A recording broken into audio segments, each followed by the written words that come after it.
Arthur एक joker है और अपनी रोजी रोटी चलाने के लिए जगह जगह जोकर बनकर परफॉर्म करता है।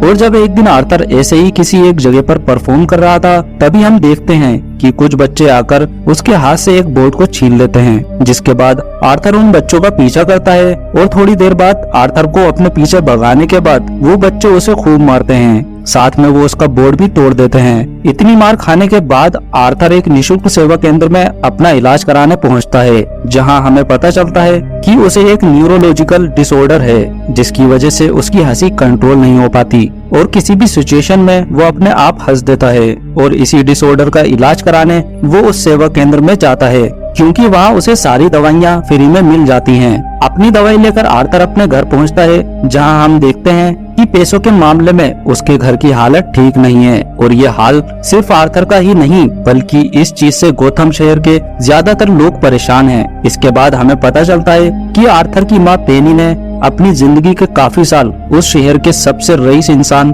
थॉमस वेन के घर काम किया था, और इसी वजह से पेनी थॉमस वेन को बार बार लेटर लिखा करती थी ताकि वो उन्हें उनकी तकलीफों से बाहर निकालने में उनकी कुछ मदद करें। लेकिन पेनी के एक भी लेटर का जवाब उसे आज तक नहीं मिला था। इसके बाद हम देखते हैं कि गौतम शहर में एक लाइव टीवी शो आता है, जो कि पूरे गौतम शहर में बहुत पॉपुलर है। और इस शो में लीड है मूरी फ्रैंकलिन, जिन्हें आर्थर भी बहुत पसंद करता है। और इसी वजह से आर्थर एक बार इस शो में भी गया था, जहां वो पहली बार अपने आइडल मूरी से मिल पाया था।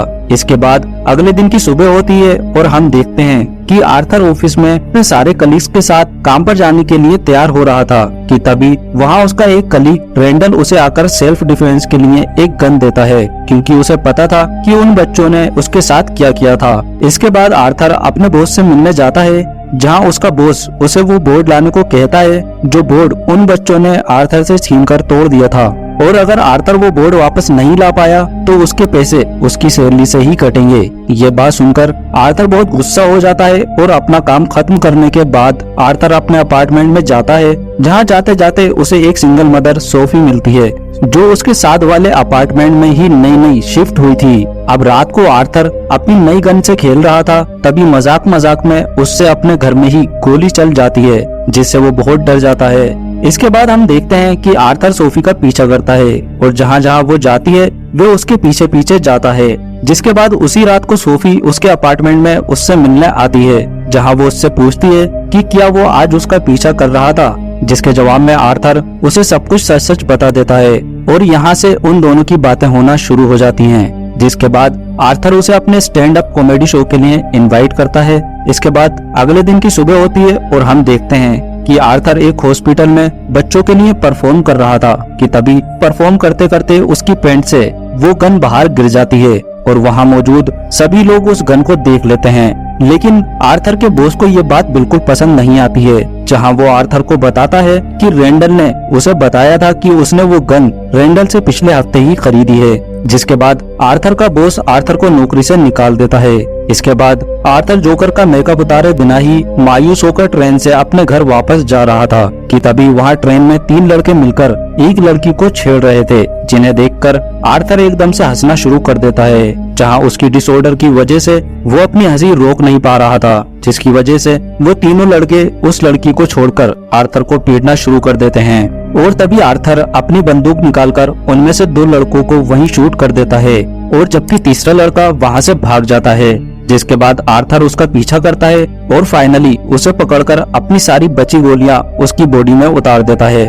जिसके बाद आर्थर वहां से भाग जाता है और वहां से दूर जाकर एक वॉशरूम में खुद को लॉक कर लेता है, जहां हम देखते हैं कि आर्थर उन सभी को मारने के बाद बहुत खुश था और उसे उन्हें मारने से बहुत खुशी मिली थी। अब अगले दिन की सुबह होती है और हम देखते हैं कि उन लोगों की मौत की खबर टीवी पर दिखाई जा रही थी। और तभी टीवी पर थॉमस वेन आता है, क्योंकि वो तीनों लोग उसी की ही कंपनी में काम किया करते थे।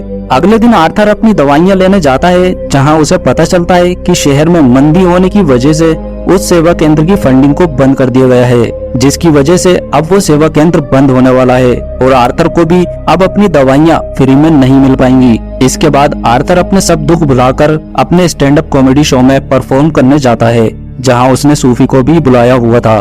लेकिन जैसे ही आर्थर वहाँ अपनी परफॉर्मेंस शुरू करता है उसे तभी वहाँ हंसी आ जाती है, जिसके बाद वो अपने डिसऑर्डर के कारण पूरे शो में बस हंसता ही जाता है। लेकिन किसी तरह वो अपनी परफॉर्मेंस को कंप्लीट करके वहाँ से निकल जाता है।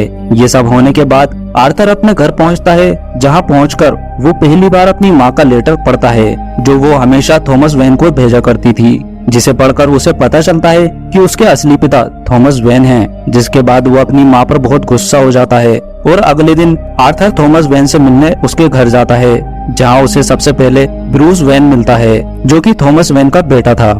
जिसके बाद वो ब्रूस को खुश करने के लिए वहाँ कुछ अपनी परफॉर्मेंस करके दिखाता है, लेकिन तभी वहाँ उसके घर का बटलर अल्फ्रेड आ जाता है और आर्थर को पुलिस की धमकी देकर वहाँ से भगा देता है। घर पहुंचकर आर्थर देखता है कि उसकी माँ को एक स्ट्रोक आया था, जिसकी वजह से उसकी माँ को हॉस्पिटल ले जाया जा रहा था।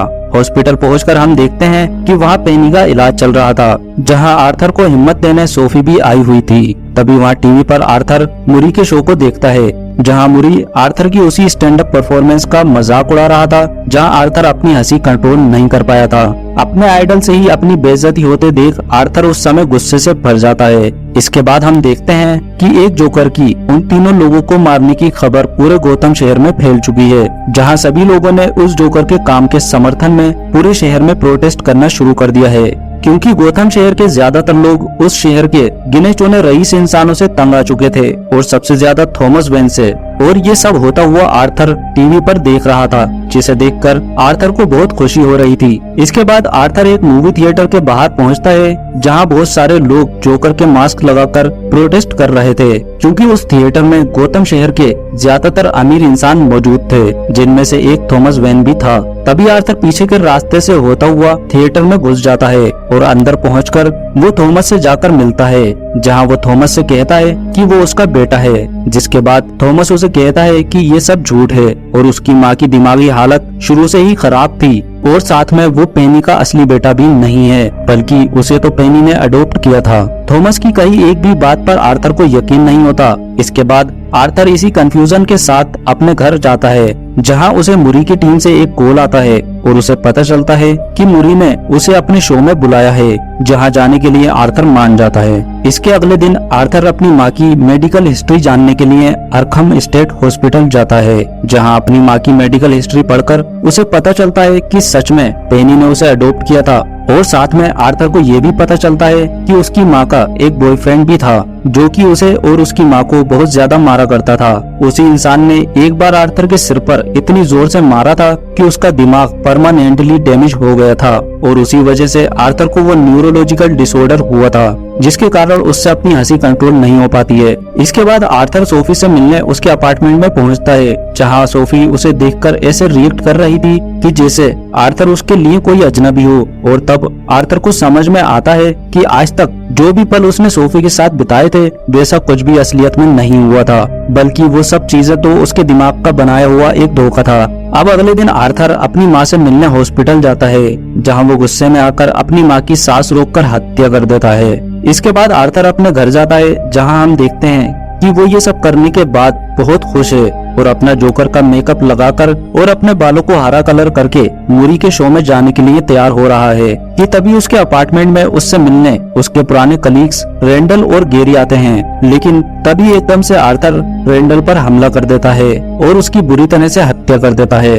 और ये सब देखकर गेरी बहुत डर जाता है और आर्थर गेरी को वहाँ से सुरक्षित जाने देता है, क्योंकि गेरी ने कभी भी काम पर उसका मजाक नहीं उड़ाया था। इसके बाद आर्थर तैयार होकर अपने घर से निकल जाता है, लेकिन तभी वहाँ 2 पुलिस के जासूस आ जाते हैं और आर्थर का पीछा करने लगते हैं, क्योंकि उन्हें आर्थर पर शक था कि उसने ही उस ट्रेन वाली वारदात को अंजाम दिया है।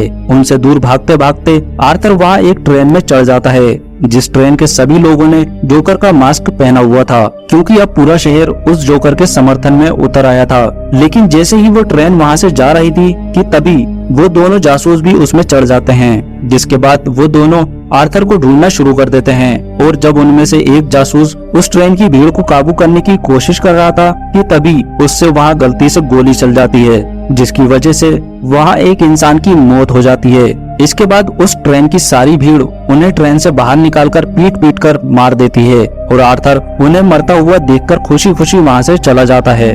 इसके बाद आर्थर सीधा जाकर मुरी से मिलता है, जहाँ वो उसे कहता है कि वो चाहता है कि उसे जोकर के नाम से ही स्टेज पर बुलाया जाए, क्योंकि जब मुरी ने कुछ एपिसोड पहले उसकी बेइज्जती की थी तब उसने भी आर्थर को जोकर कहकर ही बुलाया था। अब थोड़ी ही देर बाद आर्थर को स्टेज पर जाना था, लेकिन आर्थर गुस्से से भरा हुआ था क्योंकि मुरी ने उसकी बेइज्जती की थी। इसके बाद आर्थर को इस लाइव शो में बुलाया जाता है, जहां शुरू में तो आर्थर सबसे अच्छे से बात कर रहा था, लेकिन अब धीरे धीरे आर्थर का गुस्सा बढ़ता जा रहा था। और तभी आर्थर लाइव टीवी पर ये बता देता है कि उस ट्रेन में उन तीनों लोगों को उसने ही मारा था। जिसके बाद आर्थर मुरी से कहता है कि इस शहर का कोई भी इंसान अच्छा नहीं है, सब एक दूसरे का मजाक उड़ाते हैं। और उसने भी आर्थर का मजाक उड़ाने के लिए ही उसकी स्टैंड अप वीडियो सबको दिखाई थी। और यही नहीं बल्कि आज उसने आर्थर को अपने शो पर भी इसीलिए बुलाया है क्योंकि वो उसका फिर से मजाक उड़ाना चाहता है। और जब आखिर में मुरी आर्थर को पुलिस बुलवाने की धमकी देता है, तभी आर्थर उसे उसी के लाइव शो के बीच में ही गोली मार देता है। इसकी वजह से मुरी की ऑन द स्पॉट मौत हो जाती है और अब उस स्टूडियो में अफरा तफरी हो जाती है और सब लोग इधर उधर भागना शुरू कर देते हैं। क्योंकि ये शो लाइव हो रहा था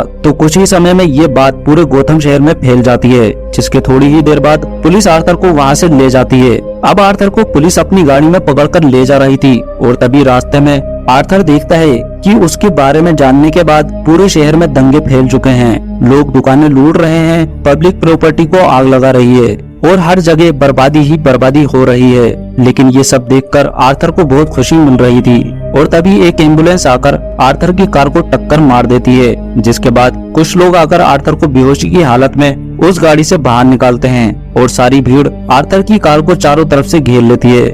वहीं दूसरी तरफ हम देखते हैं कि थॉमस वेन अपनी पत्नी और अपने बेटे के साथ शहर से जा ही रहा था कि तभी एक दंगाई उसे और उसकी पत्नी को गोली मारकर उनकी हत्या कर देता है। और अब थॉमस का बेटा ब्रूस वहीं खड़े खड़े अपने माता पिता को मरते हुए देख रहा था।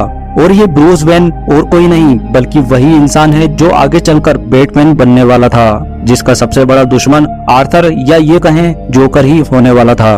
दूसरी ओर आर्थर अपनी बेहोशी से जागता है, जहां वो देखता है कि सारी भीड़ उसका सपोर्ट कर रही है और आर्थर वहीं खुशी से डांस करने लगता है।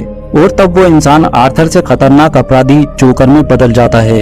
अब मूवी के लास्ट सीन में हम देखते हैं कि आर्थर अरखम हॉस्पिटल में एडमिट है, जहां उसकी थेरेपी सेशन चल रही थी और वो उस थेरेपिस्ट के सामने हमेशा की तरह बस हंसता ही जा रहा है। और तभी हम देखते हैं कि आर्थर उस थेरेपिस्ट की भी हत्या करके वहां से चला जाता है और इस मूवी का यहीं पर एंड हो जाता है। दोस्तों वीडियो पसंद आई हो तो हमारी मेहनत के लिए एक लाइक और कमेंट जरूर